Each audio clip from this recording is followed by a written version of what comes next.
we've never had it, because there was a time of having problems with the IRA, you know, blowing up bits and pieces of the motorway, and the M1 was just up from Nottingham, which is where I was going down to the Gatwick, and for some reason, as I was just me, boom, stopped car.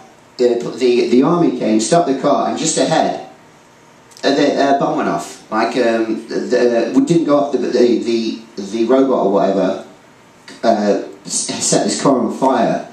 It was just insane. And then bang, doesn't really matter, came out, because that's the type of stuff we were writing about. So with these kids with blonde hair and makeup and you know, androgyny and whatever, but what we were writing about, so the politically correct really wasn't part of what we did. Resentment usually stems from people who, and back then, everyone needed to be squeaky clean. It was, I mean, it was something they really wanted, and it's something that they never ever received from us, was squeaky clean in it. And now it works great, because people look back and says, that was the shit. But back then, it wasn't easy to be that. And there we are, resentment. Yo, you must have been mad young when you started though, right? I was a little baby. I was just a little baby. I just after sucking my mum's teeth, I was there. I was there ready to go. But yeah, it seems, looking back on it, it seems like I was 10 or 11. It really seemed like I was young. I see my face sometimes and just, wow, that was that long ago? But it doesn't seem long ago. You know, it doesn't seem that long ago when I heard, you know, Let It Back on Slide. I'm pretty sure that came out in 2001, wasn't it? I mean, I'm almost positive.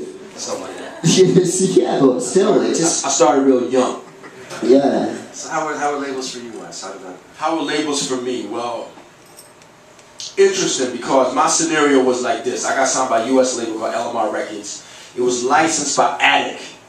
So, Attic was cool with me, man, you know. It was like, it was a cool little vibe. But then later on, when I signed directly with Attic, I felt like I was really a part of a team. You know, I must admit that, you know, like I had people really, you know, rooting for me. Like I had Rose Slanik that made sure that I hit my interviews on time. It was like, this was like a well-oiled machine, which I never had before, you know. And I have, especially when I did the album with Stick to Your Vision, that was like the first time in my career I really felt like I had a team with me from a label perspective. Like radio. And Mike Williams too, he was really behind you guys. Well, that was earlier. Yeah. Mike Williams wasn't rocking. He wasn't rocking like Rhapsody back then. Yeah. At that time, Soul in the City. Yeah, he was doing Soul in the City back then. But you know, we talk about labels. You know, and I mean, to be quite honest, that was back in the. What I'm talking about is '98. So we talk about the '80s. So back then, it was Attic licensing my stuff, and they seemed cool. Like my main thing was, like I said, we ain't making records, we're making history. So I'm glad that Back Won't Slide is big for Toronto, big for Canada, but how can we take it to the next level? And I felt people were very supportive. And I remember walking with a gentleman by the name of Steve Waxman, right? And Waxman always kicks my ass because he goes, Wes, I saw you perform when you were 15 years old at Lee's Palace, and I gave you my card, my business card, you never called. Right?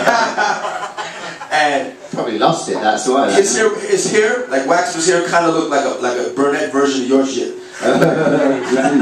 Good to know. Maybe that's why I lost the card. But anyway. I would have.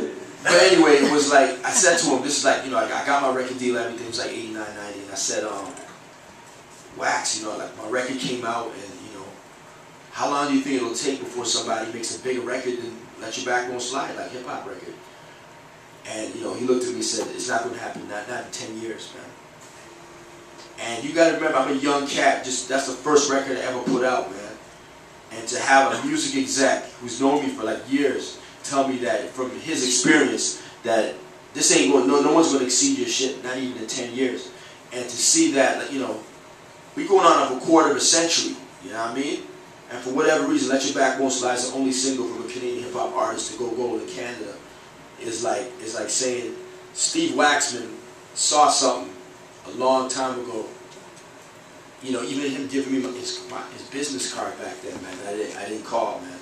So like he saw something with me, you know. So which is very cool. So do you think that as labels I think that's you feeding back. Me.